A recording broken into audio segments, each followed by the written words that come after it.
প্রিয় দর্শক, আমি শামীম ব্যাপারী আপনাদের সম্মুখে বিভিন্ন ঘটনা তুলে ধরার চেষ্টা করি।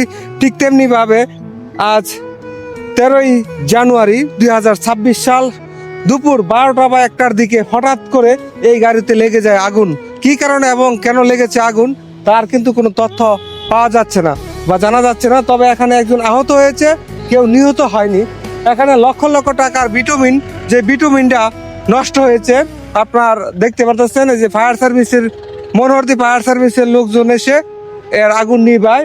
এদিক আপনারা দেখতেছেন, এটা সকাল 12টা বা 1টার দিকে আর কি এই ঘটনাটি ঘটে। দেখেন কি পরিমাণ ক্ষয়ক্ষতি হয়েছে, যে টায়ার টায়ার পুড়ে গেছে। এটা লো হাতা মানে গুণা থাকার কারণে এটা এখন অক্ষত রয়েছে, আর সব কিছু পুড়ে দাউ দাউ করে, মানে বলতে গেলে লক্ষ লক্ষ টাকার মেশিন পুড়ে গেছে মুহূর্তের মাঝেই। আর এই বিটুমিনটি ব্যবহার হতো মনোহরদী এবং ইটাখোলা শিবপুরের মধ্যকার যে রাস্তা, আঞ্চলিক মহাসড়কের কাজ, সেই কাজ নির্মাণের ক্ষেত্রে দেখেন নির্মাণ কাজ চলমান রয়েছে। এই কাজটি গতকাল সম্পন্ন হয়েছে, আরও কিছু কাজ বাকি ছিল। সেই কাজগুলি করার জন্য এখানে বিটুমিন দেওয়া হচ্ছিল, কিন্তু হঠাৎ করে কি কারণে এবং কিভাবে এখানে আগুন লেগে গেল কেউ আসলে বলতে পারে না।